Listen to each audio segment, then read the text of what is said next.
Marta, we can start. Okay.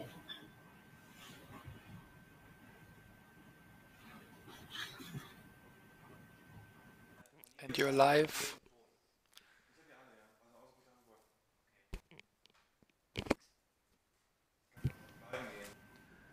Please start the session.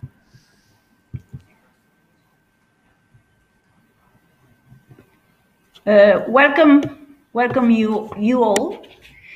We are starting this session. I'm sure it will be fascinating on history revisited. We will talk about the global implications of pandemics and lessons learned from the past. And clearly, pandemics are recurring in human history, as Professor Lawrence Freedman, who is with us today, together with Professor Margaret MacMillan, Freedman recalls in his recent essay on ancient lessons for modern crisis that we can go back to Hippocrates, who described 25 centuries ago the cough of Perinthus. Historians are still debating whether that was the first outbreak of influenza. And then we have, as we all know, the Black Death, the Spanish flu, up to the COVID-29. Which lessons can we draw from all that? And is it true that pandemics have always had important consequences on the international system? I would like to start our conversation with Margaret, with Professor Margaret MacMillan. Margaret, I see you in the end. You are author, among other books, of Paris 1919. And this could be, I think, an interesting point of departure for our discussion. 1919 marks the agreement concerning the end of World War I, but that very moment in history is also linked to the Spanish flu. Using the Spanish flu as a reference point is, in your view, useful. The other day, the Director General of WHO, Ranieri Guerra, who is an Italian, by the way, made a rather stark warning. He said that, as in the case of the Spanish flu, we have to prepare ourselves to new and maybe more lethal waves. The COVID-19 clearly is not over yet. According to one of your colleagues, Niall Ferguson, on the other hand, using the Spanish flu as a reference point is misleading because that was a much more lethal pandemic on a different scale, if you wish. So what do you think about that? And which are the lessons we can draw from that? Please, Margaret, you have the floor for 5-7 minutes. Thank you. Well, I've got a lot to answer in 5 and 7 minutes, but thank you so much. Thank you so much for inviting me, and a pleasure to be here with you and Sir Lawrence Freedman. I think there are, of course, similarities with the pandemic that came at the end of the First World War, but there weren't repeated waves of it, and I think that's partly because it went through, it did its damage, and basically there was no one left who was vulnerable to it. But it did, we now think, kill about 50 million people. There are similarities between our time and the response. As in the present, different countries responded in different ways, and often different cities responded in different ways. There were wild speculations about where it came from.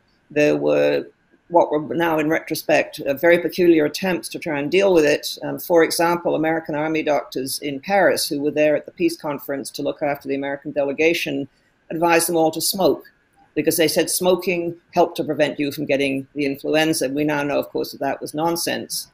But I think what was also similar is that the pandemic, at the end of the First World War, like the one today, took part in a very globalized world.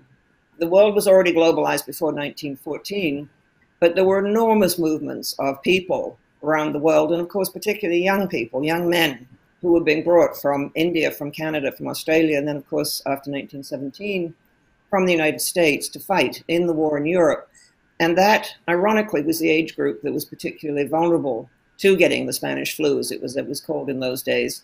And their movement helped to spread the influenza epidemic very rapidly around the world. So in some ways, it's rather like what's happened today, because we also live in a very globalized world, and we have seen huge movements of people, both through tourism, business, migration, through the world since 1945. What I think is different is that in 1919, to begin with, they simply had fewer tools with which to fight it. They had some idea of how epidemics spread, and they had made real advances in medicine, and the world had started to have the beginnings of international responses. The International Sanitary Bureau, for example, had been set up well before the First World War and monitored the spread of pandemics and began to encourage cooperation among nations. And so they had that, but they didn't have the science and technology we have today, and they didn't have the capacity to do very quick research and to produce, hopefully, when a vaccine is found, to produce it very quickly. On the other hand, I think in a way they accommodated the pandemic better than we did, because they lived in a world in which there was a lot of uncertainty. And I think we're less accustomed to uncertainty, particularly those of us who are fortunate enough to live in the developed world. We tend to think that everything can be solved. I mean, one of the immediate reactions to the COVID-19 appearance was, oh, well, they'll find a cure. Medicine will look after it. And you see this in the reaction of the United Kingdom government, which has been, I think, rather chaotic. And the government kept on saying, and still says, we're going to rely on the science, as if there is some impersonal god of science which will tell us what to do. And so I think we are less equipped, funnily enough, psychologically, to deal with the uncertainty of the shock of a pandemic. In 1919, people were used to a world in which you died from any range of illnesses. And of course, they just come through the First World War, which had seen death on a very large scale indeed. And what is striking is if you read the work of the time, the diaries, what artists were saying, what writers were writing about, in fact, they make very little reference to the influenza. It doesn't seem to have left an imprint on the public conscious in the same way that the one did today. What lessons can we learn? I think, well, the lessons are the ones that we can learn from any pandemic and any major crisis, an economic crisis or a war.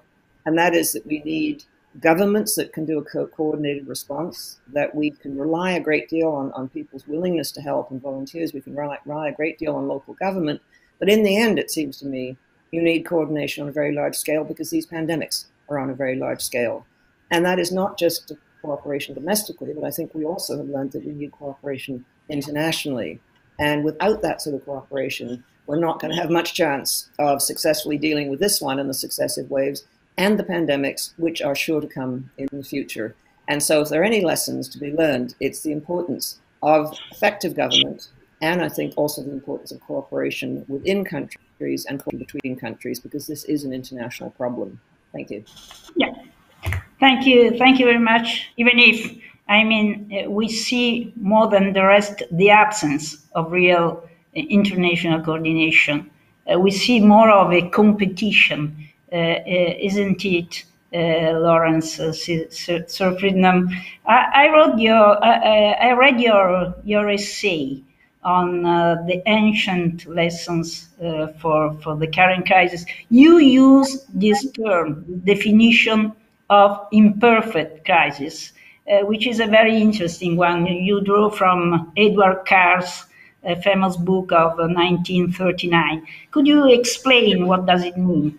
It goes in the same direction of Margaret's uncertainty, but I mean, it can be very useful if you define a bit better the notion of imperfect crisis.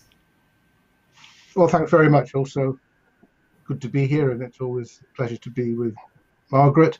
So the idea of an imperfect crisis comes from Hippocrates, and in the essay you referred to, I know that Hippocrates attributed, not necessarily just one person, attributed to Hippocrates the idea of epidemics in the first place, but also the idea of a crisis as a particular moment when a disease either gets a lot better or a lot worse.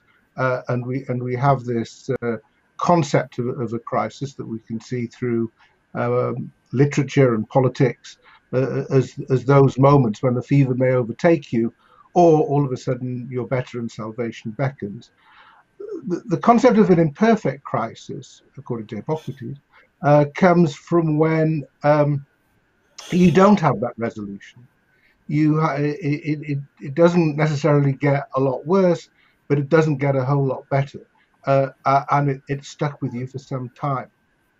So part of the attraction of the idea for me when I was writing this essay was to get over the idea that this is something that comes and goes, and that how we've dealt with it up to now is going to determine, is that it?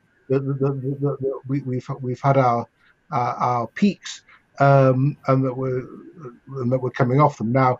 Since I wrote it, it's become apparent that the sort of mental images that we got of the crisis, of the pandemic, actually sometimes can be a bar to understanding. That we tend to assume that without intervention of some sort, everybody has the same sort of curve, and then it will be followed by possibly by a similar sort of curve. They were the sort of epidemiological models that we saw a lot of in the early stages. Yet we now realize that in fact the pandemic can hit different countries in very different ways. That it's quite capricious. It hits some populations and ignores others. Distance is clearly a help. If people are widely dispersed, that makes it harder for it to be carried. A younger population makes a difference. So if you take the case of the UK, which Margaret mentioned, one of the problems with the UK is not that individual outbreaks were particularly badly handled, although there are problems with that, but there's just a lot of outbreaks. The country, unlike Italy, say, which was very concentrated where the pandemic hit, it varied a lot elsewhere, and not so bad in the south. In the UK, it's come everywhere, and that's partly because of the way it entered the country. So the advantage of the approach, if you think about it as an imperfect crisis, is first that it isn't following a standard model, and not to have a standard model in your sight. Secondly, it's a mixture of crises, and this is, again, I think, slightly different to the Spanish flu. Is that there's an economic crisis that's going to be as big and as horrific. I mean, there was an economic crisis, obviously, after the First World War, but that's for the First World War sort of reasons. This is causing its own economic crisis, which is going to be devastating as well in its own way. And the intermingling of those creates a challenge. And lastly, of course, it creates a political crisis. And we haven't even seen yet just how big these political crises may be. So it's not just, as Margaret points out, the problems of a lack of coordination.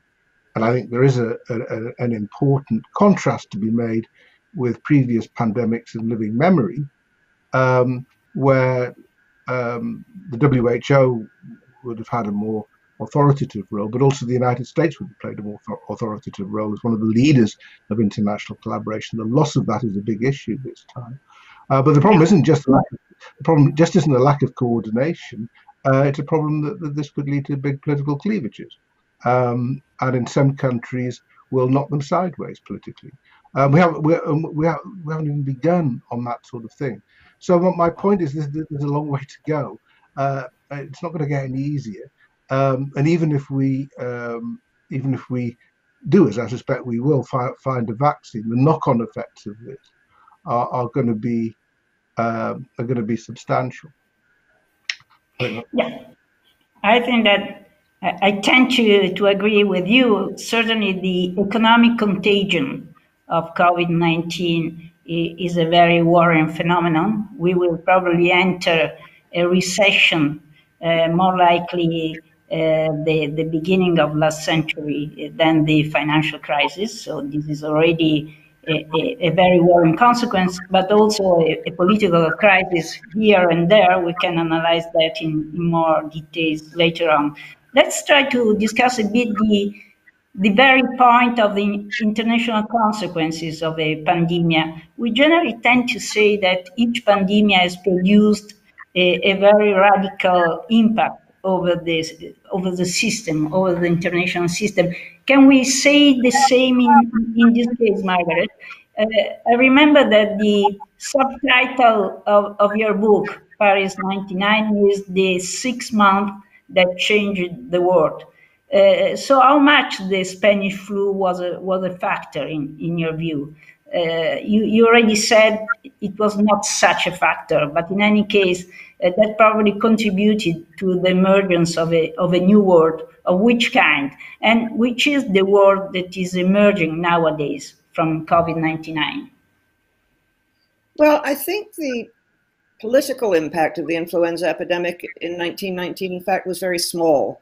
I think what was much more on the minds of the people who met in Paris to try and make peace was that they needed to do it quickly. I think they were very concerned about the state of the world, not so much because of the influenza epidemic, although that certainly added to a sense that things were falling to pieces. But what they were concerned about was dealing with the collapse of 4 empires, 3 in Europe, and then, of course, the Ottoman Empire, which affected great parts of the Middle East. They were worried about the impacts of rising nationalisms, ethnic nationalisms, as different people struggled to establish their states and often clashed with each other. And they were extremely worried about the spread of Bolshevism, which, of course, was now in charge of Russia. The Bolsheviks had seized power in a coup d'etat in the autumn of 1917. And there was real concern in Paris that this was going to spread, and there seemed to be some evidence that it was spreading around the world. Hungary, for example, had a communist government for 6 months between 1919 and 1920. And so I think the concern of those making peace in Paris was to get it done quickly, to try and settle these many problems, and to try also to settle the wishes of their own peoples, because this was a conference very much in the public eye, and pretty much all the people there trying to make peace were elected representatives of their people, which meant they had to think about public opinion in the next election.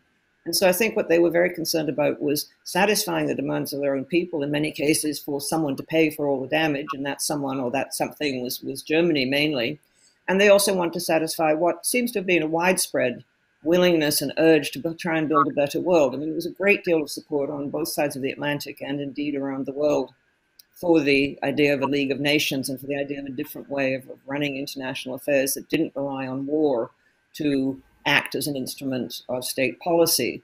And so I think the influenza epidemic itself did not affect the world and the thinking of those who were making peace in Paris. It was part of the context, but I don't think it affected it directly.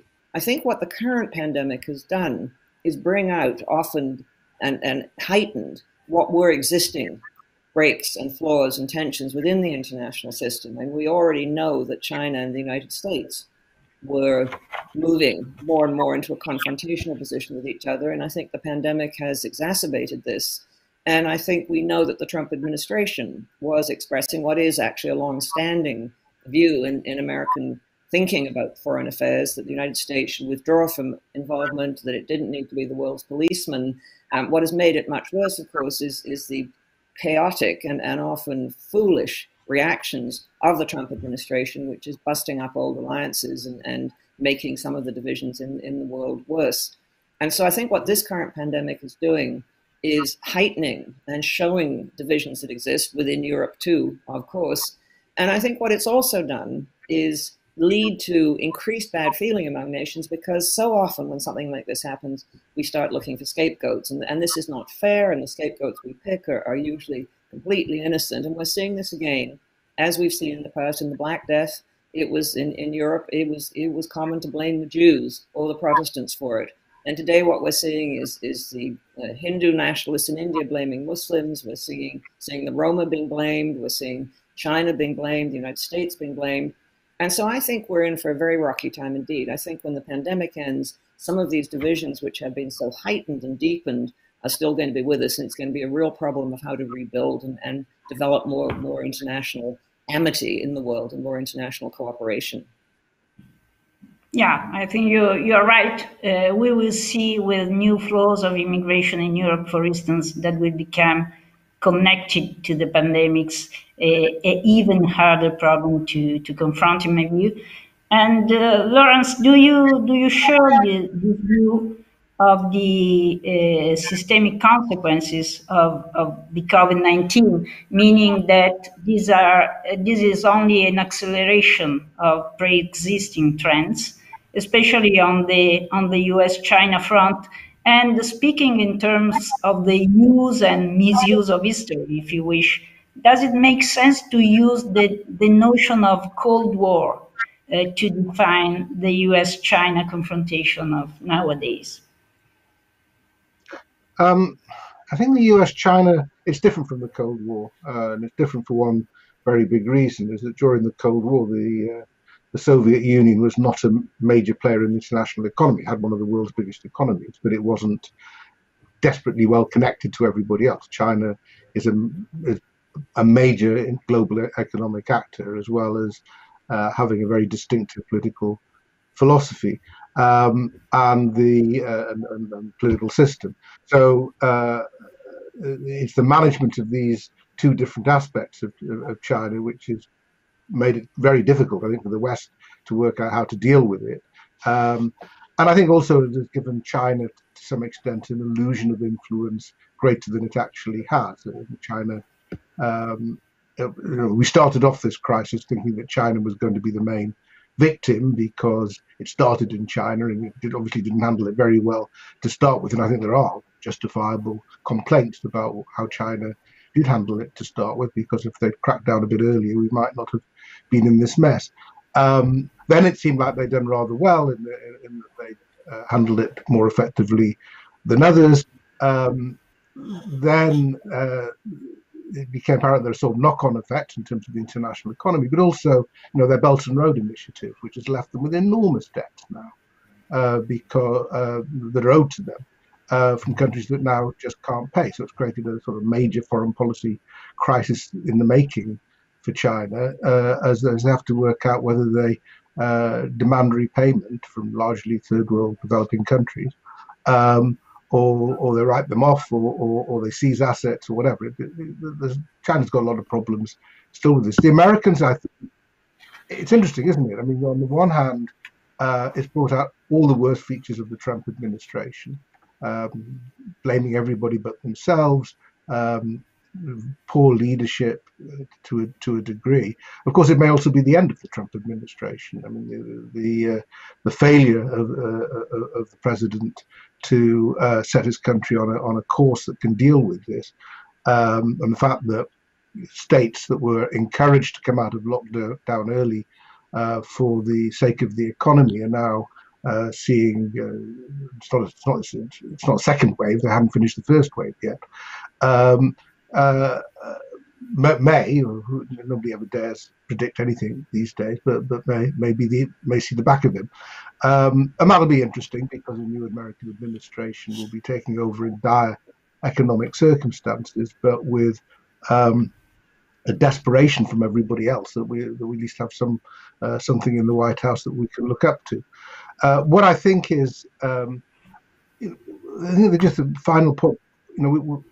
We're aware of the China-US implications. We're aware of the challenges to the European Union posed by the need for solidarity in the aftermath. We haven't yet really thought through the implications in the developing world or the Middle East. I mean, what Latin America is now a major center of what's going on, and it's rocking countries there.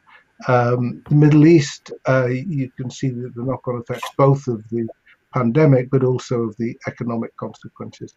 Africa has done pretty well so far. They know about epidemics in Africa, but the course of these things is eventually get there too. So this is why I think it's very striking when you just look back at the last 6 months, how our prognostications about the future have been very influenced by where we just happen to be at that moment. But this is developing and changing all the time. And I fear that the things that worry us now may not loom quite so large, but some other things are going to be hitting us very hard in a few months' time. Yeah, and it will be a real problem for Europe, I guess, since you rightly mentioned, the both of you, the fact that this is the first time in which the US, after all, abdicates to the idea of leading an international coalition against a pandemic, which happened in the case of Ebola, for instance, but not this time. And Europe is, from a geographical point of view, overexposed to this kind of waves coming from the Middle East and Africa. So migration issues will again become a divisive issue, I guess. And yet, judging the European reaction remains very interesting. In a sense, After initial hesitations and nationalistic reactions, we closed the borders, etc., etc. After all, in my view, Germany made a rather decisive shift in deciding that trying to preserve the internal market in front of a collapse of external demand was very important. So in the end, Europe could be the geopolitical surprise of this crisis. What do you think, Margaret? Is it possible to anticipate a Europe stronger than we perceived? I think it's going to depend a great deal, as it's depending now on the leadership that Germany offers. And I think Angela Merkel herself is a key figure here. And I suppose one of the questions is going to be who's going to replace her, and will that person be as effective and be able to both talk to the German people and persuade them of certain policies and deal with the rest of Europe. So I think, as Laurie has said, there's a great deal of uncertainty, and a lot of it is going to depend on a great many different moving pieces. Another question I would have, I think Europe is now moving, the European Union is now moving towards helping those countries that were particularly hard hit economically as a result of the pandemic. Yeah. And of course, we're just seeing the beginning of a move to try and deal with some of those economic consequences. And we still don't fully, I think, understand what those economic consequences are going to be. But the question I suppose I would have is, even if the European Union moves and does begin to help countries, particularly Italy I'm thinking of, will the Italian public forget the resentment they felt when it seemed that Germany and the richer countries in the north were very slow to help them in the early stages of the pandemic? I mean, early on, the polls of Italians, who've always, I think, been majority pro-European Union, were very hostile to the European Union. And so what I have is, will people forgive and forget? Often people have long memories, and unfortunately in Italy as elsewhere, there are populist politicians who are all too ready to try and play on those and use them for their own purposes. So I think, Paul Collier, the Oxford economist, had a phrase which I think sort of sums up the position we're in. He calls it radical uncertainty. And I think that's what we're living with. And let's be optimistic, but let's not be foolishly optimistic. Yeah, you're right.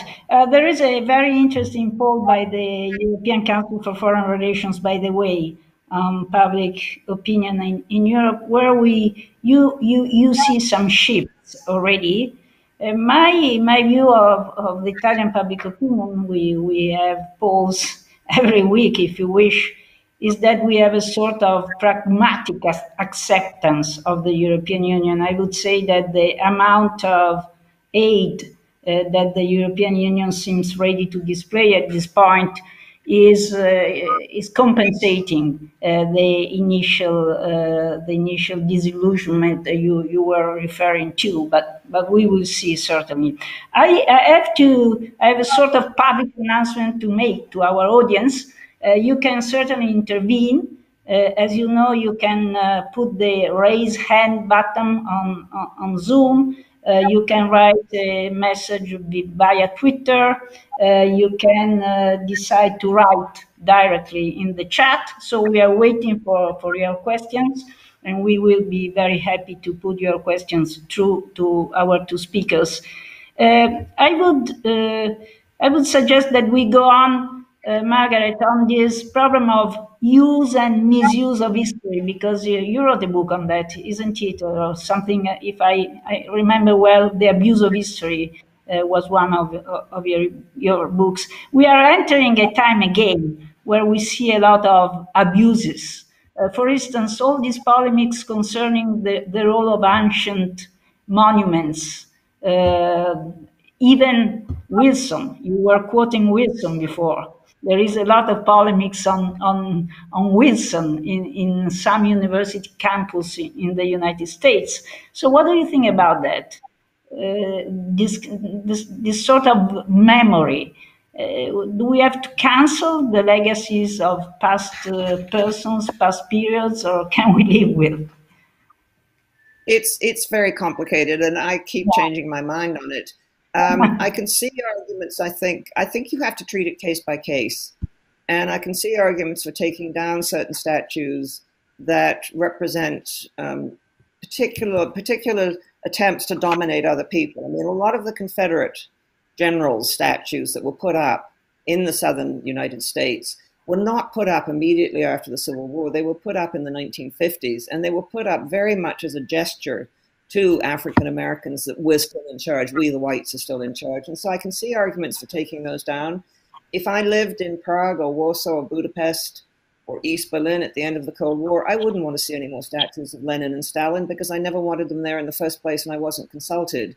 Where it gets more tricky, I think, is when we judge complicated people in the past, and we're complicated people in the present, many of us, complicated people in the past on one field, one grounds only. I mean, William Gladstone was a great liberal prime minister of Great Britain and made a huge difference, actually, to a lot of people. But his father owned slaves, and the young William Gladstone said things about slave owning which we wouldn't approve of today. So does that mean his whole legacy has to be thrown out? It's complicated. I would prefer, where possible, to leave statues in some form or another and use them as a way of public teaching. And in a way, what the passage of time does is bring those great figures of the past down to size. In fact, it diminishes them. I mean, who knows who most of the Roman emperors were, who we see in those statues? And when you see statues of empire builders in London, when they're covered with pigeons and tourists are eating sandwiches at the base, in a way, it seems to me rather appropriate that they become less and less important. What I also worry about is that we seem to be focusing a lot at the moment on statues and names, and it's very satisfying. Getting rid of symbols can be very satisfying, but are we actually doing, or I hope we're not, I hope it's not displacement activity. I mean, I hope we're not using a wonderful demonstration, throw a statue in the sea, pull it down. What about the hard work of dealing with the inequalities in our societies? That's not easy. It's not a single gesture. It's years of work, policy making, spending money, doing your best. And so I'm a bit worried that we have these wonderful moments where we get rid of statues. What are we going to do next? Yeah, you're right. This connects with one of the questions I've got from Daniel Sachs, who says that his worry is that the pandemic crisis will hit the most vulnerable hardest, and on the contrary, exacerbate inequalities, because he writes it down that we have used the phrase the Greek leveler in the context of the pandemic, while his worry is that this all will exacerbate inequalities. What does history tell us about it? Are pandemics a leveler, or are pandemics acting in exacerbating inequalities? Lawrence, what do you think? Well, they're a leveler in one sense, in that we're all vulnerable to them, especially someone of my age. I should say that my grandfather was a victim of the Spanish flu in 1919, and my father was too. So in that sense, there's a general vulnerability. And one of the interesting features of this is that the first and badly hit parts of the world were the richest, the most globalized. I mean, it's the big cities where lots of people were coming in that felt the brunt of it to start with. But it doesn't stay like that, and I think we're already seeing that if you look at the pattern of infections, but certainly fatalities in most countries, including the UK, the poor, the marginalised, minorities, people who are packed together, who live in the most dense housing, and so on, as I know it's true in other countries, come off worst. The richer are able to find ways to live in quarantine that are just not available to the poor, and that when the poor get a chance to go out and go to the beach, they get told off for doing so. And I think between countries, already discussed, I think the hardest, if not from the pandemic itself, but from the economic consequences, will be those who's always hardest hit. And that's why I'm, however much one hopes that the packages being discussed in the EU and so on will work, the degree of solidarity we're going to need to get over this is quite high, especially if more comes. One of the interesting things I think will be in terms of how this is handled, maybe on let's say if a vaccine is found, who's going to get it? How is it going to be distributed? the countries. This may be one area where, despite what Margaret said, the UK science may do a reasonable job if the Oxford one works. Also, the Brits will put money in that we'll expect it. But how else is it? Is it just going to depend on AstraZeneca to distribute it? There are a lot of questions with vaccines that could indeed aggravate inequalities as we see them being applied. So I'm not optimistic on that score. I think governments are aware of it, and it feeds into a bit in what you were just talking about, with sort of the Black Lives Matter thing. That the issue in the UK started with the fact that a large proportion of our national health workers are from ethnic minorities. And the fact that they seem there's some particular vulnerabilities there, plus the fact that we didn't have sufficient protective equipment, meant that they suffered badly. So it increases a sense of unfairness and injustice. And in the US, COVID is disproportional, is hitting the Afro-American community in a disproportionate way. That also explains, the difference in performing of the different nation systems. We will discuss in a moment why some systems have been performing better than others. On what account, in a certain sense, efficiency vis-à-vis a pandemic is built. It all depends on a public health system or something else. We will discuss this point, but let me go back to the questions from the audience. I have a question from Eder Grab.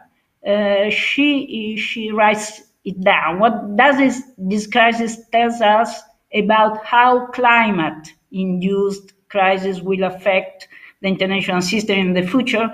Because this crisis, the climate-induced crisis, are likely to be much bigger than COVID, but will they provoke more cooperation or more conflict? In other words, could there be another 1945 or a 1989 reaction, or instead a polarization? It's not easy as a question to be responded to. Margaret, what do you think?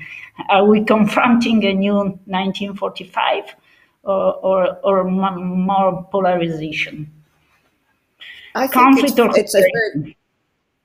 I think it's a very important question, but I think again it's very difficult to answer at the moment because we're living through such uncertainty, and I think a lot is going to depend on the results of the American election. I mean, for better or worse, the United States is still the world's great economic and military power, and what that country does and doesn't do affects not just its neighbors like my own country, Canada, but it affects the world. And so a Democratic administration may be more inclined to take up something of that leadership role, which this present administration has abandoned. I don't think it's going to go back to the days of 1945 or even sort of periods like the Kennedy administration in the Cold War. I think the United States is in a more isolationist mood. And that, I think, is very unfortunate, because if there's one thing that we for sure have to deal with internationally, it is climate change. And we've already seen a temptation among certain countries to blame each other for it. Like blaming each other for the pandemic, it's totally pointless. I mean, pandemics cross borders and climate change affects the whole globe. And it actually, at this point, doesn't matter who's responsible for it. What matters is what we're going to do about it. Possibly, and I'm hoping, possibly the experience of this pandemic and the way in which it's showing the need for international cooperation. And I think some of the very real international cooperation that has taken place may persuade us and may persuade those who lead us that it is actually crucial to do more cooperatively and internationally to deal with climate change. The problem with climate change, unlike a pandemic, it's always a bit far away. You know, we can say, well, it'll be okay in a couple of years. The pandemic's right here and you might get infected any moment. So that helps to focus our minds. So I don't know. I'm tend to be optimistic, but there are times when I feel very pessimistic about how we're going to deal with climate change. I have to join you, unfortunately. It's very difficult to be optimistic. For instance, the way in which we will deal with the vaccine will be rather telling. because if we enter a sort of war, quote unquote, over vaccine, that will be a real problem. You were quoting this point, Lawrence. What do you think? After all, the vaccine would be a global cooperation issue by definition, but it doesn't seem to be the case. At least Trump is managing the issue in a totally different way. Obviously, not a natural multilateralist, so there's not much evidence for there. I do think. I mean, there have been initiatives, including from the UK, on how you can have cooperation on vaccines. My concern is that there'll be an eagerness to get this, and that those who paid for it or can afford it better will get there first.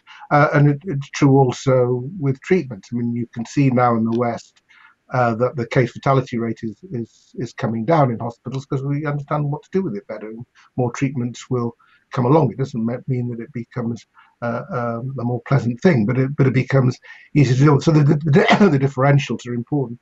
I think the difference with climate change, just to go back to that, is that this has been something where the pandemic has hit everybody, and it has the virus itself has the same features. It interacts with different political and economic circumstances, but essentially it's the same virus, mutating slightly maybe as it goes along. The point about climate change is it really has a differential impact on places.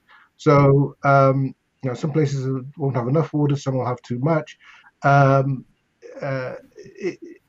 it may appear as particular crises in the first instance, rather than what we have at the moment is a genuinely global crisis. I mean, this is the most global thing I can recall, as something where everybody's having to deal with it in some way or other at the same time. Whereas climate change obviously it affects the planet, but the bits of the planet are impacted in slightly different ways, or some major ways. So and when the problems come, they may come as sort of a fight for resources or water or whatever, rather than the climate change challenge. It'll be the particular thing that's been triggered by it that will get our attention. So I think that there are differences there. Whether with a new administration you can go back to Paris agreements, the British were supposed to be hosting a conference in November to follow up on Paris, which has been postponed. Maybe that'll turn out to be a good thing, because perhaps with a different American administration, you can give a bit more impetus to preventative measures or mitigating measures on climate change with a different administration, if we get one. We have another question, Eric Berglo, about the political impact of the pandemic. The question is the following one. In the past, was it the failure of reducing the number of deaths or the economic and social impact that played out politically? In part, you have already replied, Margaret, saying that the acceptance of death was much higher in the past. But what about the current situation in your view? Well, I think we're just beginning to grapple with the economic implications of this, and also the implications for the young. I mean, we're seeing a generation whose education has been disrupted. It's not clear, certainly in the UK where I am at the moment, when the schools will be opening again. I mean, the government is saying the autumn, but it means that school children have lost half a year at a time when they are able to learn, when they need to learn. And so I think we're going to see a real problem unless governments think seriously, as they did, for example, in Roosevelt's New Deal, about how to create jobs for those who need them so that they can remain in the workforce and they can learn the skills they need when the economy recovers. And so far, I think the response of governments has been to put out fires immediately. And I think one of the beneficial things that may have happened is that governments have shown that they can spend when they need to, that suddenly we don't hear much talk about austerity, and we don't hear much talk about balancing budgets, and we don't hear much talk about the dangers of deficits. And so I think that's an important psychological barrier that's been overcome. Governments, I think, will find it difficult now to say, well, we can't spend that sort of money because they've been doing it. But I think what will be really telling is what governments do to try and overcome some of the deficiencies in societies. And Laurie mentioned the ways in which the impact of the pandemic has fallen disproportionately on those who are poor, who are marginalized. And I think we really need to think about that. We need to think about paying people who work in crucial jobs much more, paying them much better, giving them much more benefits. There's been far too much outsourcing, and some of the crucial care workers haven't been properly paid and haven't had the proper equipment. Whether we do it, I think, is going to depend on political will. And I suppose it's going to depend on us, the public, to push our own governments in this direction, to say, look, we've understood now something about what can go wrong and what our societies need. Do something about it. So it's got to be governments, but it's got to be the rest of us as well.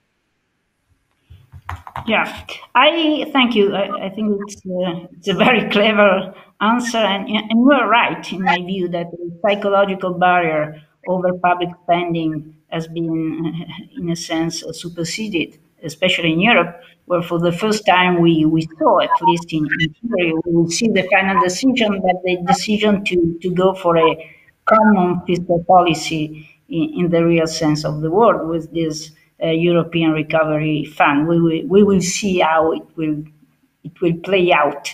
For Europe, I think that the tricky issue is whether these new measures, for instance, the suspension of the Stability Pact, are only temporary or they are there to stay, in a sense. We will see. I have a raised hand. I don't know. Probably we will listen to the voice of Erki Tumoya directly. Please. Thank you. Yes. I'd like to ask you to what extent, if any, did the 1919 pandemic contribute to the rise of nationalism in the interwar period? And thus, do we see the same phenomenon today with COVID-19, at least in this forefront? Thank you. Thanks. It was difficult to listen to you, but how much the pandemic contributed to the rise of nationalism on an historical ground? Margaret, please. I haven't seen any evidence that it did. Nationalism was already well entrenched and indeed was rising.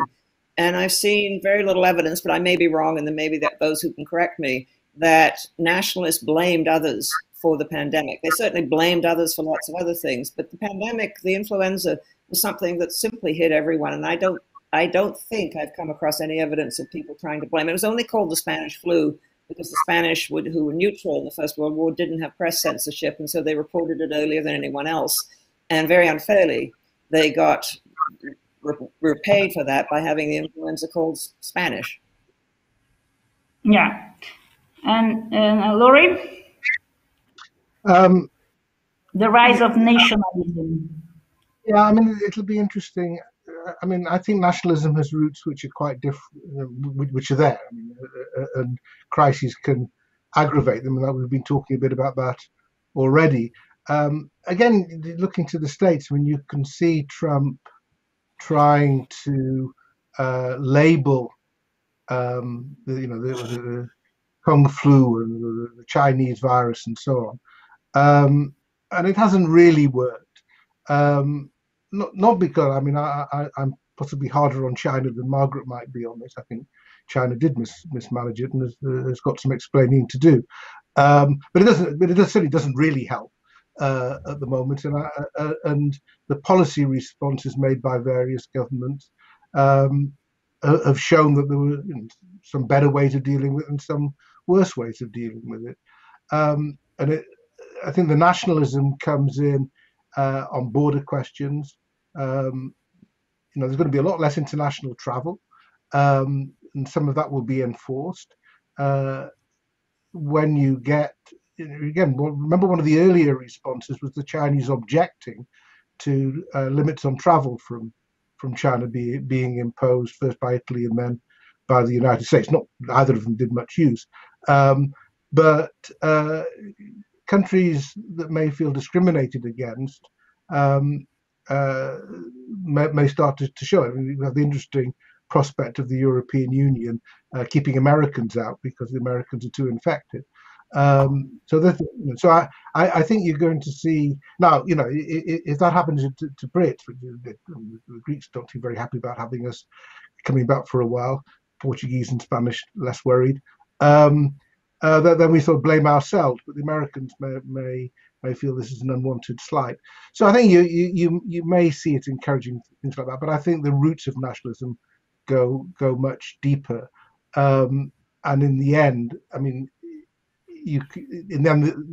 as governments have had policy responses available, they have to be judged on what they've done. You can't really blame others when you've had instruments available and you haven't used them very well. Laura, you are an expert you're a professor of war studies, and I have a question for you on this. I mean, do you think that the succession of this kind of global crisis, the pandemic, the looming climate crisis, must induce us to rethink our conception of security? I mean, do we need to go for a much more human-oriented view of security? And this will provoke or not a clash about spending on security issues. Do we need to spend on traditional security, conventional nuclear weapons, deterrence, etc., or do we need to shift part of the spending to health security and to climate security? What do you think? Well, I mean, if you look at most defence reviews in the UK, but not just in the UK, pandemics have actually loomed quite high as a prospect. Look at national risk registers, pandemics loom large. I mean, that's part of the oddity of this situation. Part of the problem is that we learned in Europe, we learned the wrong lessons from the last comparable pandemic, which was the swine flu 2009-10, which was considered to be a bit of a damp squib. A great danger had been called, and it just turned out to be a bit like normal influenza when it appeared. Whereas in Asia, they look back to SARS, which again in Europe was seen as something that didn't actually hit us, and they were prepared accordingly. So I don't think it's a new idea that health security needs preparations for, and we could have made preparations. It's also the case that we're seeing, even with sort of climate-related emergencies like forest fires and the fires that Australia faced, for example, that actually you tend to use the armed forces as one of your few sources of disciplined manpower, people power, to be able to act when things are challenging. So in the UK, the military were delivering protective equipment around and set up actually a pretty good logistics system for that. So what I think you're going to start to see is a greater integration of thinking about responses. It certainly means some of the traditional security concerns don't seem so pressing, I'd say, particularly in Europe, or the risks of those that are going to emerge from social breakdown in adjacent areas. But look at what's been going on between India and China recently. The consequences of a really quite serious situation in Lebanon at the moment. I do think, I don't think the traditional security issues have gone away, and if you have again, these are not sort of straight causations. If you have a government like the Chinese government at the moment, which is on quite a nationalist mood, and is throwing its muscle around and is picking fights one way or the other with all sorts of countries, then there's a risk that somebody's going to pick this up. So the India-China thing, which hopefully is under control at the moment, could it may not involve Western countries or European countries directly, but it's not something that would be able to ignore. Both of them are, after all, nuclear powers. Yeah, And the new law on Hong Kong was approved today by the Standing Committee of the Communist Party, so it's a very worrisome perspective, the one concerning this new nationalist wave in China. I agree with you. Deng Xiaoping had a totally different view of the low profile that China would have been. For China, in his view, it was better to keep a low profile. Xi Jinping is using a different methodology. So we are approaching the end of our discussion. Maybe, Margaret, I would like to end with you on a light note concerning the role of women, because we have been discussing the fact that women, after all, are managing this crisis better than men. I mean, it's there is no historical evidence because women never had such a prominent role in crisis management. But I mean, do you think that there is something in it? There is a grain of truth, or it's just a coincidence?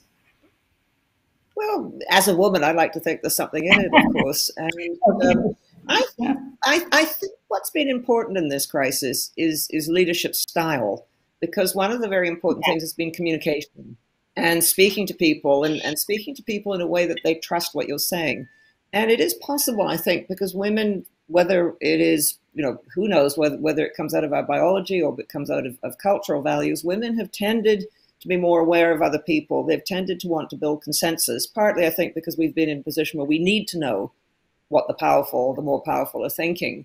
And it struck me very much that the sort of style that Jacinda Ardern in New Zealand, for example, or the style of Angela Merkel and other women leaders has been very much one of trying to build consensus and trying to bring people along and talking to them as if they're reasonable people who want to be brought along. And so I think possibly women have had a different style, which has been very useful in this particular crisis. Yeah, and we have a sort of heroic trio at the helm of the European Union, with Angela Merkel, Christine Lagarde, and the president of the Commission. So, in a sense, it's something. We will see. We have to close now. Just allow me the final question I see here. This concerns one of the major trends we didn't mention so much. So the problem of the decline of globalization. It can be that the first true global crisis accelerate the decline of globalization. We can close with that, Lawrence. What do you think? It certainly shows the problems of globalization in terms of the ease with which the virus was spread, the problems of supply chains when there's great competition. So if you depend on China for PPE, and so do 20 other states, and they're all fighting for it, and then middlemen get in, and you can always get the best supplies. All of these things are encouraging a sort of taking back of control over what is seen to be critical supplies. On the other hand, it's very difficult to start altering all your supply chains, accepting greater costs in order to have greater security of supply. So I think it's raised question marks about globalization, but I don't think to suggest that we're going into a complete reverse and we're just going to have a series of sort of autarkic economy seems to me to be very unlikely. We can't afford it, basically. So as Margaret reminded us right at the start, that the world was pretty globalized before, and that's why we call it a globe. And so I suspect that will continue in the future. But I think it's reminded people that it comes with costs. And that it involves dependence upon others that at times can be pretty uncomfortable. Yeah, thank you very much. This is a perfect closing of our conversation. We saw up and downs in globalization in history. This is for certain. We know a lot. We know that we don't know a lot. So also from this point of view, this conversation was very brilliant. It is right. We are in an age of uncertainty, and we are uncertain about the way in which we have to look to the future, to the present and to the future. But these kind of conversations with open minds and brilliancy are very useful. Thanks a lot to Margaret and to Lawrence, and see you soon again. Thank you. Bye-bye. Bye-bye.